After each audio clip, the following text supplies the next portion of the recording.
Assalamualaikum warahmatullahi wabarakatuh. Ya, bagaimana kabarnya anak-anak kelas 6 SD Muhammadiyah 3? Semoga kita semua selalu dalam keadaan sehat walafiat dan kita sekeluarga selalu dalam lindungan Allah Subhanahu wa taala. Amin. Baik, sebelum kita melaksanakan kegiatan belajar di rumahnya pada hari ini, seperti biasa marilah kita berdoa terlebih dahulu agar apa yang akan kita pelajari pada hari ini menjadi bermanfaat baik untuk diri kita pribadi maupun untuk orang lain. Berdoa dimulai. Bismillahirrahmanirrahim. Raditu billahi rabba wa bil islami dina wa bi muhammadin nabiyya wa rasulah. Rabbi zidni ilman warzuqni fahman. Berdoa selesai. Baiklah, untuk bukunya kalian buka buku LKS-nya di halaman 5. Kemarin kita sudah membahas sedikit tentang icon pendukung pembuatan teks dan gambar. Sekarang kita akan membahas yang tabel dan grafik. Nah, kalian lihat di sini untuk halaman 5, icon untuk pembuat tabel terdapat di dalam ribbon menu insert. Nah, pada menu bar insert di sini ada pilihan tabel. Nah, saat kita klik icon tabel ini, nanti kita akan diarahkan berapa jumlah kolom tabel yang kita butuhkan untuk dokumen yang akan kita buat. Nah, misalkan di sini para ngebuat ada 4. Nah, kemudian nanti akan muncul nih langsung tabelnya langsung terbuat. Nah, pada tabel ini ada beberapa menu lagi, submenunya yaitu desain dan layout. Fungsi-fungsinya apa saja? Nanti kita bahas satu persatu. Nah, kemudian bagaimana jika kita mengklik di sini ada yang namanya Excel spreadsheet? Iya, kalau misalkan kita klik Excel spreadsheet ini, nanti kita akan diarahkan langsung ke spreadsheet Excel. Nah, kita bisa di sini mengetikkan tabelnya yang mau kita buat. Misalkan nomor, kemudian nama, kelas, lalu nilai, terakhir keterangan. Nah, jika sudah dibuat seperti ini, misalkan nomor 1, terus nomor 2, nomor 3, 4, 5, terus namanya Rangga, lalu kelasnya 6A, nilainya 78, kemudian keterangannya lulus.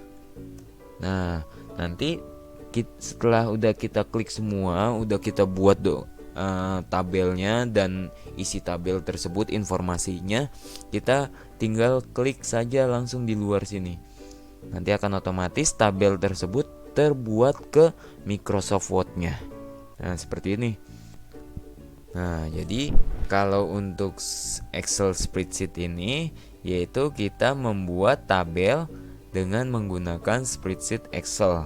Membuat datanya di spreadsheet Excel, nanti akan otomatis muncul ke Microsoft Word-nya terbuat tabelnya. Gitu. Nah, kemudian kita lihat di sini tadi kita sudah membuat jumlah kolom tabelnya. Nah, lalu kita lihat di sini ada di menu desain. Coba ada namanya shading. Shading di sini berfungsi untuk memberi warna pada tabel, kolom tabel.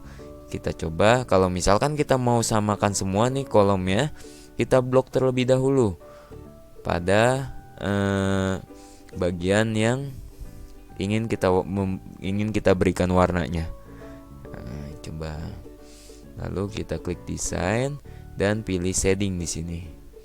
Misal warna merah. Nah, kemudian dia akan merubah warna menjadi warna kolomnya merah.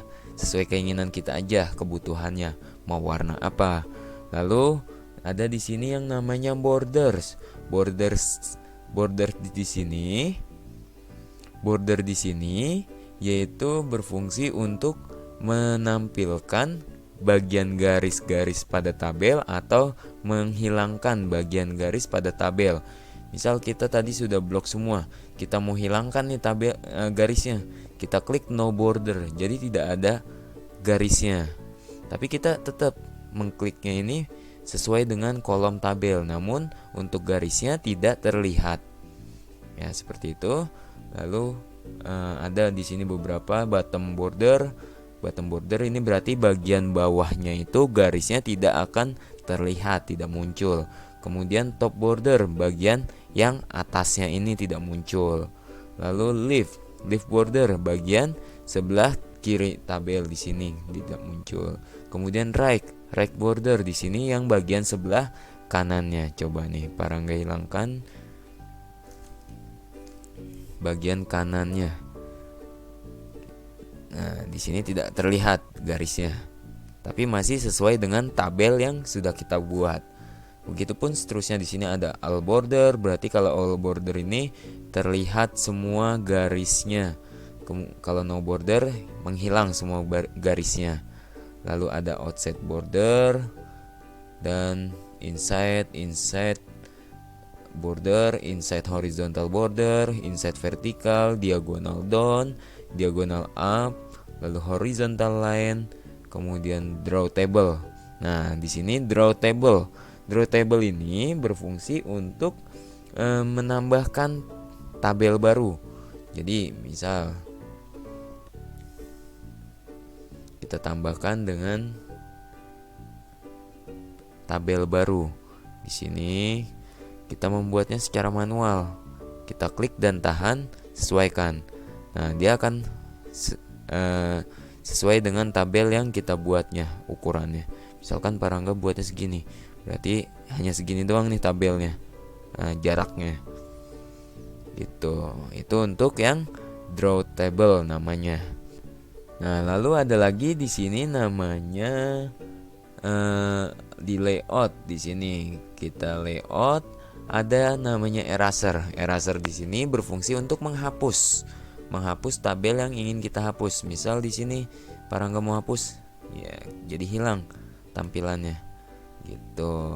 Jadi tidak ada garis tabelnya. Hilang. Dan di sini menjadi satu tabelnya. Kita coba klik ya. Nah, jadi satu dia tabelnya. Jadi satu baris, satu kolom. Nah, kemudian berikutnya kita coba di sini ada yang dinamakan dengan insert above. Ini berfungsi untuk menambahkan tabel ke atas. Kita klik. Nah, dia akan bertambah tabelnya. Lalu kita insert below. Insert below ini menambahkan jumlah tabel kolomnya ke bawah. Kalau insert below. Lalu yang insert left ini berfungsi untuk menambahkan jumlah kolomnya ke bagian samping kiri. Nambah. Lalu yang insert right. Insert right ini untuk menambah ke kanan kolomnya. Gitu ya. Kemudian ada yang dinamakan dengan merge cell. Merge cell di sini tidak dapat kita klik karena apa? Karena tidak menentukan terlebih dahulu. Jadi kita harus menentukan kolomnya. Misal Parangga mau 2 kolom ini digabung. Jadi fungsinya ini untuk menggabungkan kolom di merge cell. Nah, jadi dia akan tergabung nih jadi satu. Jadi kita harus blok dulu bagian yang mau di merge-nya, nanti dia akan menjadi satu kolom. Nah, itu. Lalu berikutnya kita lihat icon pendukung pembuat grafik. Di sini icon untuk pembuat grafik terdapat di dalam ribbon menu insert. Kita lihat bukunya di halaman 7.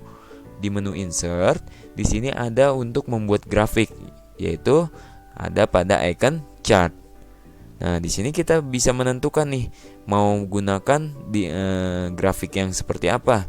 Misalnya ini grafik dalam bentuk kolom, lalu ada dalam bentuk garis, lingkaran, posisinya juga bisa kita tentukan mau yang seperti apa grafiknya sesuai dengan kebutuhan kita.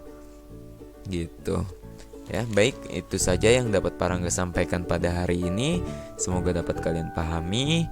Jika ada yang ingin ditanyakan, kalian dapat langsung bertanya ke kolom komentarnya, atau enggak bisa langsung di Google Classroom atau WhatsApp pribadi Parangga.